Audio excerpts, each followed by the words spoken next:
السلام علیکم ورحمۃ اللہ۔ دوستو، نہر کا پل بننے کی خوشی آپ لوگوں کے ساتھ ڈسکس کروں یا پھر جو ایک جان ہمارے اعلیٰ افسران کی نیگلیجنسی کی وجہ سے ضائع ہو گئی ہے اس کا افسوس کروں۔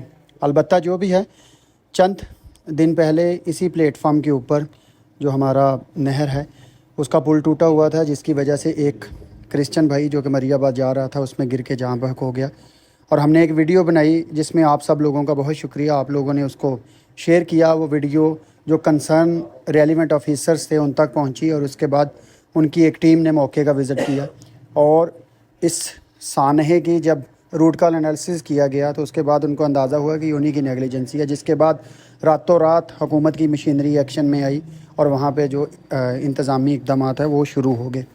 دیکھتے ہی دیکھتے وہ جو کام مہینوں تک نہ ہو سکا وہ چند گھنٹوں کے بعد ہو گیا۔ یہ آپ ویڈیو میں بھی دیکھ رہے ہیں، جب ان سے پوچھا گیا کہ آپ کس ڈپارٹمنٹ کی طرف سے ہیں تو یہاں کے جو لیڈ آفیسر تھے انہوں نے اپنے آپ کو کسی چیریٹی کا فرد ظاہر کیا۔ البتہ وہاں پہ یہ سوال آپ لوگوں کے لیے بھی ہے کہ ایک محکمہ ہائی وے کی بورڈ کے ساتھ اور مشینری محکمہ ہائی وے کے لوگوں کے ساتھ وہاں پہ کام کرتی رہی۔ اینی ہو، ایک جان تو اس دنیا سے چلے گئی، لیکن یہ ہے کہ ہم سب کے لیے ایک وہ جو پریشانی تھی اس کو ختم کر گئی۔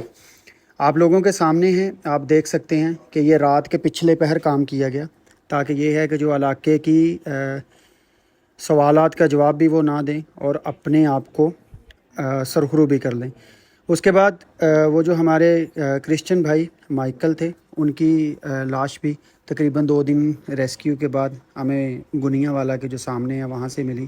ریسکیو کے سٹاف نے بھی بڑی ہیلپ کی اور بڑا اچھا یہ مشن رہا۔ صرف سوال یہ ہے کہ ہمارے جتنے بھی اعلیٰ افسران ہیں ان کو صرف اور صرف احساس تب ہوتا ہے جب ہم کچھ نہ کچھ کھو دیتے ہیں۔ کیا ان لوگوں نے مرنا نہیں ہے؟ کیا ان لوگوں کو اپنی موت کا خیال نہیں ہے؟ میری ابھی بھی ان سب سے درخواست ہے کہ پلیز خدا را اپنے آپ کو بہتر کریں۔ ایک حدیث تھی کہ حضور پاک صلی اللہ علیہ وآلہ وسلم نے فرمایا کہ جو شخص اپنے دل میں یہ خیال رکھتا ہے کہ لوگ میرے لیے کھڑے ہوں، میرے لیے بلا وجہ عزت کریں، تکریم کریں، تو وہ اپنا ٹھکانہ جہنم میں سمجھ لے۔